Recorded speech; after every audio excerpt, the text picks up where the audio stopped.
अस्सलाम वालेकुम नाजरीन, आप देख रहे हैं सेहत का सफ़र और मैं हूं आपकी होस्ट गानिया सलीम।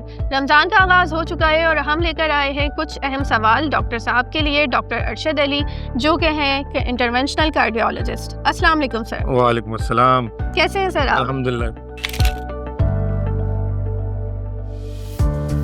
सर मेरा आपसे पहला सवाल ये है कि क्या डायबिटीज़ और दिल के अमराज का आपस में कोई ताल्लुक़ है?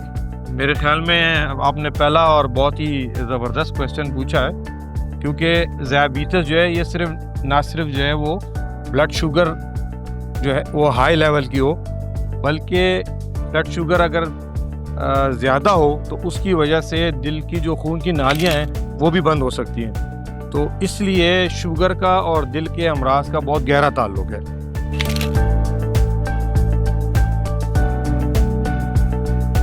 क्या डायबिटीज़ के पेशेंट्स रोज़ा रख सकते हैं? ये एक बहुत कॉमन सवाल है जो हमसे बहुत ज़्यादा पूछा जाता है।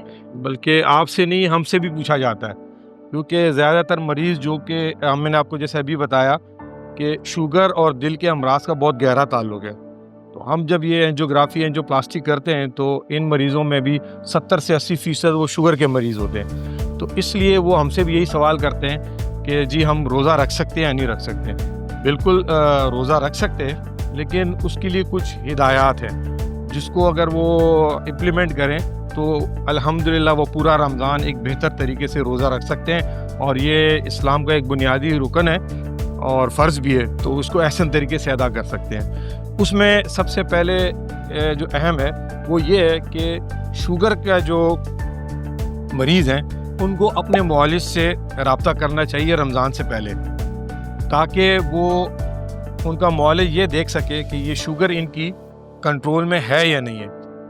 तो जब उस हिसाब से वो उनको हिदायत देंगे और इस हवाले से फिर उनकी हिदायत पर अमल करके वो इंशाअल्लाह जो है उनका पूरा रमज़ान जो है एक बेहतर तरीके से गुजर सकता है।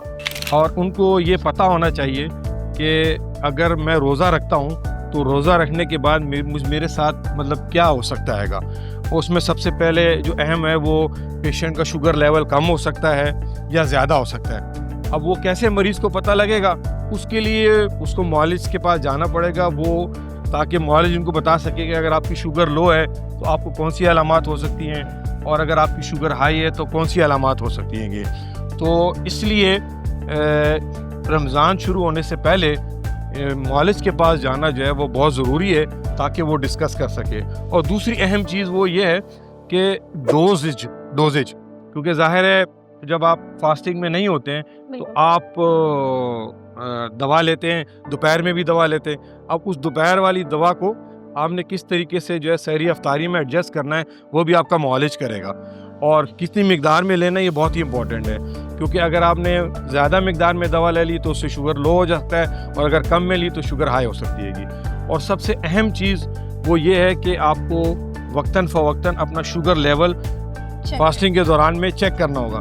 मैं आपके हवाले से ये बात करना चाहता हूँ कि अगर शुगर आप चेक करते हैं तो उससे रोज़ा नहीं टूटता है। तो ये बहुत ज़्यादा अहम बात है कि अगर आपने रोज़ा रखा है, आप शुगर के मरीज़ हैं, दिल के मरीज़ हैं, तो आप अगर दरमियान में अपनी शुगर चेक करें तो उससे आपका रोज़ा नहीं टूटेगा, बल्कि वो आपके सेहत के लिए बहुत ज़्यादा ज़रूरी है ताकि आपको वक्तन फ़वक्तन पता लगता रहे कि आपका शुगर लेवल इस वक्त क्या है।